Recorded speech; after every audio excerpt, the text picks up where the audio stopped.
Hello guys, আসসালামু আলাইকুম। Welcome to my channel Tanvir computer and scientist. তো বন্ধুরা, আজকে একটি ল্যাপটপ রিপেয়ার করা হইলো।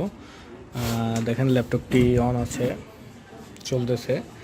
তো আসলে মেইন যে ল্যাপটপটির সমস্যা ছিল, সমস্যাটি হচ্ছে মাদারবোর্ড শর্ট ছিল বলছিল, কিন্তু বাট আমি যখন মাদারবোর্ডটা খুলি শর্ট ছিল না, ঠিক আছে। ল্যাপটপটি কোনো কিছুই হয়নি, হালকা একটু সমস্যা ছিল। সেটা হলো যে এর যে সমস্যাটা ছিল সেটা হচ্ছে এর ল্যান্ড চিপস শর্ট ছিল, ঠিক আছে। আমি এটা খোলার পরে ল্যান্ড চিপস খুলে দিছি, খুলে দেওয়ার পরে অন করছি, মাশাআল্লাহ ল্যাপটপ চালু হয়ে গেছে, বর্তমানে চলতেছে ল্যাপটপ। দেখেন, তো আপনাদের যে কোনো ল্যাপটপে প্রবলেম পড়ে তাহলে আমার সাথে যোগাযোগ করতে পারেন। আপনারা যে কোনো জায়গায় একটা ভালো মিস্ত্রি দিয়ে দেখাবেন।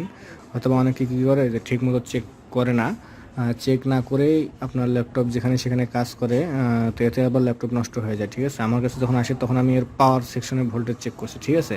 পাওয়ার আসতেছে, ভোল্টেজ ইনপুট আউটপুট সব কিছু আছে, আইওসিপস থেকে ভোল্টেজ আসতেছে, আইওসিপস থেকে ভোল্টেজ ঠিকমতো আসতেছে। তারপর আমি ভাবলাম যে আইওসিপস থেকে ভোল্টেজ যেহেতু আসতেছে, তারপর দেখলাম যে আপনার র্যাম সেকশনও ভোল্টেজ আসতেছে, র্যাম সেকশন ওকে আছে।